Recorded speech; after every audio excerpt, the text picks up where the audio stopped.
I want to start today with a specific year, 1984. Mm, And it's usually associated with, dystopian surveillance. But in the world of educational psychology, it was the year a man named Benjamin Bloom dropped a bombshell that, well, teachers are still stressing about today. you're referring to the famous two sigma problem. I am. And for anyone who hasn't spent their life in academia, 2 sigma refers to standard deviations. Bloom found something that seems almost impossible, even by today's standards. Right. He found that if you took an average student smack in the middle of the bell curve and gave them one-on-one mastery tutoring, their performance didn't just improve a little bit. It jumped by 2 standard deviations. And to put that in perspective for you, that's the difference between an average, say, C student and a student performing in the top 2% of the class. So it effectively turns an average kid into a genius. Exactly. Right. But here's the rub, and this is why Bloom called it a problem. The math works, but, well, the economics don't. You can't financially or physically provide a human tutor for every single child on the planet. It doesn't scale. It doesn't. Okay. So for the last 40 years, we've been stuck with what we call the factory model of education. You bash students by age, put them in a room with one adult, and you just sort of hope for the best. It's efficient for storage, I guess. For storage, yes, but it's terrible for optimization. Until now. The stack of research we are diving into today, and we have a lot, ranging from TED Talks by Sal Khan and Mark Natanagra to reports from the OECD, Al Jazeera, the World Economic Forum, it all suggests that we might finally be able to solve that 1984 problem. But to do it, we have to look past the panic headlines. The cheating panic. Exactly, the cheating pair. If you only read the news, you'd think AI in schools is just about kids getting ChatGPT to write their history essays while the teacher sips coffee. But the sources we have today paint a very different picture. We are looking at a shift from that factory model to what the World Economic Forum is calling a human-centered partnership. And that word partnership is doing a lot of heavy lifting there. It implies a dynamic relationship, not just a tool you use to, get the answer. So let's unpack the technology first. We have to talk about Sal Khan. The founder of Khan Academy. Right. He gave a TED Talk recently where he introduced Khanmigo. Now, I'll be honest, my first reaction was, great, another chatbot. But the way he describes it, this isn't an answer engine. No, and that distinction is vital. A standard large language model, if you just ask it a question, it's designed to be helpful. It's designed to give you the answer. Of course. But Khanmigo is designed to be a Socratic tutor. Which means it answers a question with a question. Exactly. Yep. Khan demonstrated this live. Yep. A student is working on a math problem and types in, I don't get it, just tell me the answer. A normal bot would say, the answer is 42. Yep. Khanmigo says, I'm your tutor. I can't give you the answer, but let's look at what you have so far. What do you think the next step is? It's forcing the cognitive load back onto the student. It's refusing to do the push-up for them. That's the perfect analogy. In educational theory, we call that scaffolding. You provide just enough support to let the learner reach the next level, but you don't carry them there. If you carry them, they don't build the muscle. But the part of Khan's talk that really stuck with me wasn't the math, it was the literature. Oh, right. He showed this example of a student named Sanvi reading The Great Gatsby. A staple of the curriculum. Exactly. And she's struggling with the symbolism, specifically the green light at the end of the dock. In a normal classroom, she might raise her hand, or she might just stay quiet because she's embarrassed. Sure. Here, she clicks on the text, and she selects an AI persona of Jay Gatsby. She starts texting with the character. She asks Gatsby, why do you keep staring at that light? And the AI, responding in character, talks about Daisy, about the distance between them, about yearning for the past. It turns a static text into a living conversation. And what's fascinating there is the engagement. You are no longer analyzing a dead artifact. You're interacting with a simulation of a psyche. It makes the abstract totally concrete. And the kicker, at the end of the chat, Sanvi actually apologized to the AI for taking up so much of its time. That anthropomorphism is really common. It shows how natural the interface feels. But I think there's a more profound application Khan touched on, and it's about writing. We're all terrified that AI will kill writing skills. But they show this collaborative horror story exercise. Oh, I loved this. The student writes 2 sentences. Then the AI writes 2 sentences. Then the student writes 2 more. It's a relay race. It is. And think about a student who has blank page syndrome. They just stare at the cursor and freeze. This unblocks them. They are writing with the intelligence, not having the intelligence write for them. Okay, it sounds great, but I have to play devil's advocate here. We know these models hallucinate. We know they make things up. If I'm a parent, do I want my kid being tutored by a bot that might confidently tell them that 2 plus 2 equals 5? That is a valid concern, and it brings us to the source from Third Space Learning. They make a critical distinction between generic chatbots, like the free version of ChatGPT you might use to write an email, Right. and trained tools. They specifically talk about their math tutor, Sky. Sky isn't just scraping the entire internet. It has been trained on over 2 million hours of real human-to-human tutoring transcripts. 2 million hours. Yes, and that data set is specific to pedagogy. It matters because it teaches the AI how to interpret confusion. If a student says, I don't know, a generic bot might just repeat the definition of the Pythagorean theorem. Okay. Sky uses that training data to look at the context and say, wait, are you struggling with the geometry or are you just intimidated by the vocabulary? So it's diagnosing the root cause. It's not just looking at the output, it's looking at the process. Precisely. That is the super tutor capability that brings us right back to Bloom's two sigma problem. We're getting closer to virtually replicating that human diagnostic capability. Okay, so that solves the problem for the kids sitting alone in their bedroom with a laptop.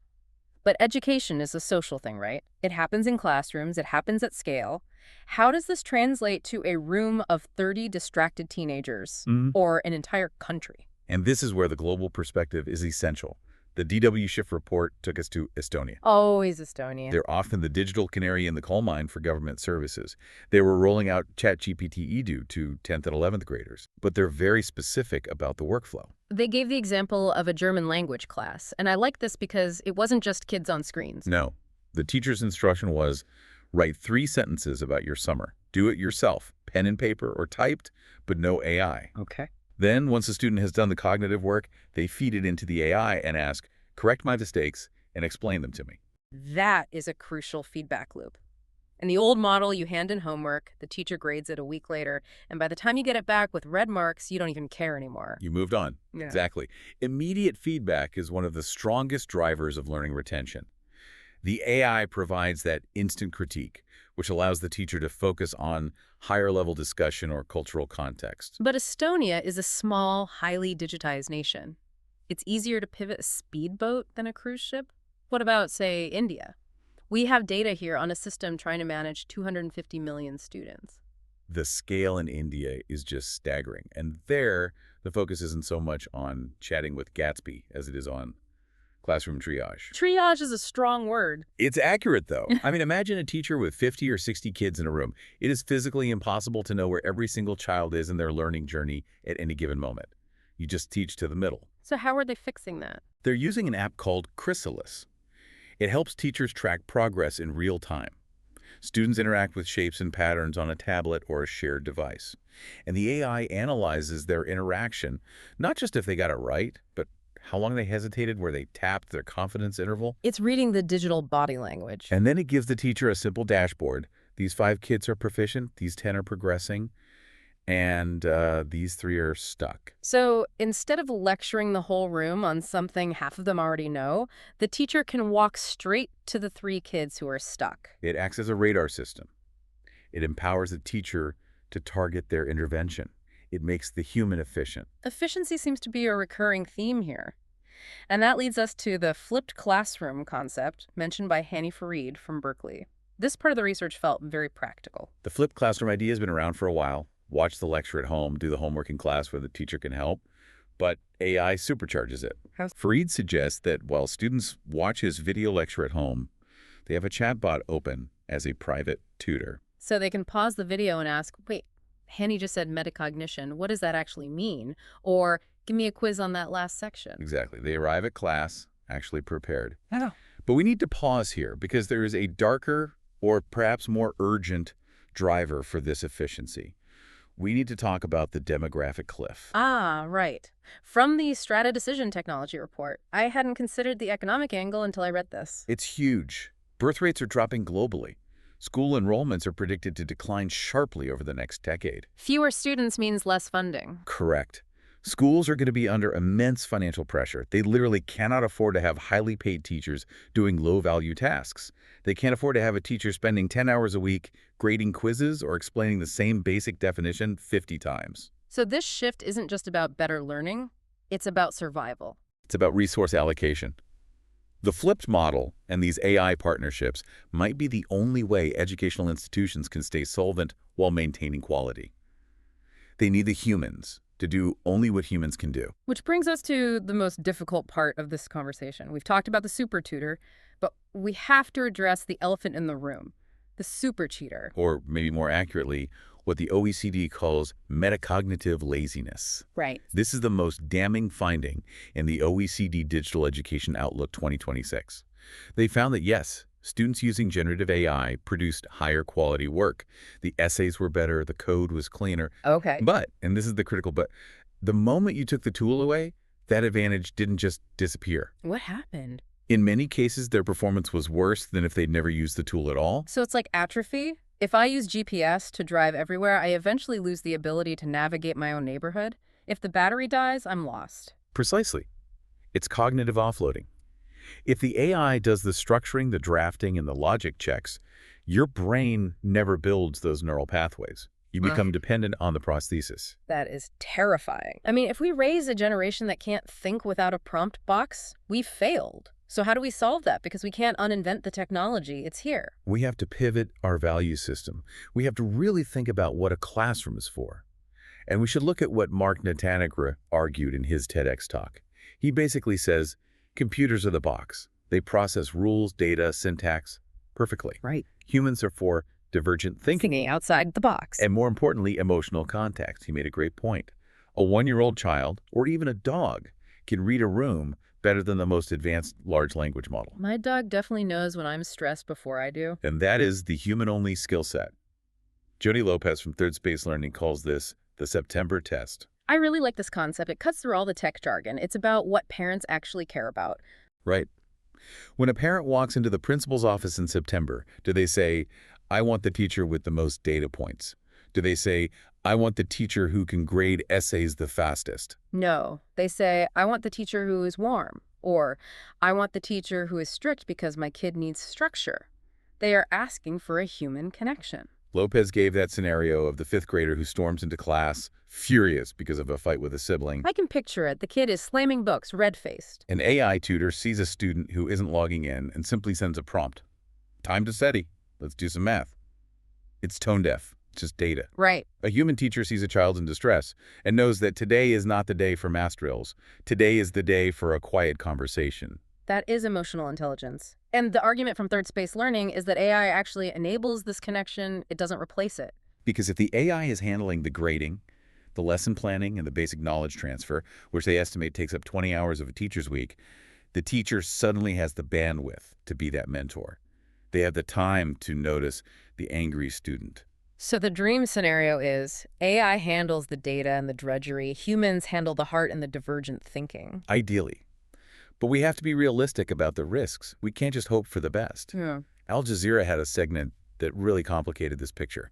They did an experiment where they role-played as a concerned parent asking ChatGPT about the dangers of AI in schools. And AI snitched on itself. It did. It immediately flagged data privacy. Think about it. If we're using these systems to track learning styles, behavioral patterns, and emotional states from age 5 to age 18, we are building a massive, sensitive dossier on every human being. Who owns that? Is it the school, the government, or some private tech company in Silicon Valley? That's the question. And if that data leaks or is sold, the consequences are permanent. And Al Jazeera also highlighted the digital divide. The gap between the haves and have-nots. It's the equity piece. If wealthy nations or private schools get the super tutors trained on millions of hours of verified high-quality data, and poorer schools get cheap, generic bots that hallucinate and give bad advice. we aren't closing the achievement gap, we are exploding it. It becomes a class divide defined by the quality of your artificial intelligence. And there was a physical risk too, right? The social robots. Yeah, Lux Miranda's research with actual physical robot heads in the classroom. The uncanny valley in real life. The kids are curious, they engage with it. But Miranda warns about the risk of replacing social labor. We don't want a future where children are effectively raised by machines, developing emotional attachments to hardware because the humans are too busy or too expensive. That leads us to the forecast from the Architecture of Intelligence. They predict that by 2030, classrooms will be partnership environments. Partnership is the key word. They talk about guardrails to avoid that cognitive dependency we mentioned earlier. The goal is what they call human-led, AI-enhanced. Human-led, AI-enhanced? It sounds like a balanced diet. It is. The consensus across all these sources, from the WAF to Salcon, is that AI doesn't replace the teacher. It replaces the heavy lifting that burns teachers out. So, for the listener trying to make sense of this shift, whether you're a parent, an educator, or just someone watching the economy, what is the bottom line? The bottom line is that we need to stop asking, will AI replace teachers? And start asking, how can AI help teachers be more human? The best educators of the future won't be the ones who can calculate the fastest or memorize the most facts. We have machines for that now. The best educators will be the ones who can use these tools to free up time for mentorship, for emotional support, and for teaching kids how to think, not just what to think. It's a shift from being the sage on the stage to the guide on the side, but, with a superpowered assistant. Before we wrap up this deep dive, I want to leave you with a provocative thought from Mark Natenegris' talk that has been stuck in my head. He mentioned that AI can now pass the bar exam in the top 10% and write complex essays better than most humans. It's a terrifying bar for competence. But his point was this. If a machine can do it, maybe the problem isn't the technology. Maybe the problem is that we've been measuring intelligence wrong the whole time. It forces us to ask what it actually means to be smart. Exactly. If a robot can ace our tests, are our tests actually measuring human potential? Or have they just been measuring robot skills this whole time? That is the multi-billion-dollar question. Something to chew on. That is it for this deep dive into the future of the classroom. Thanks for listening.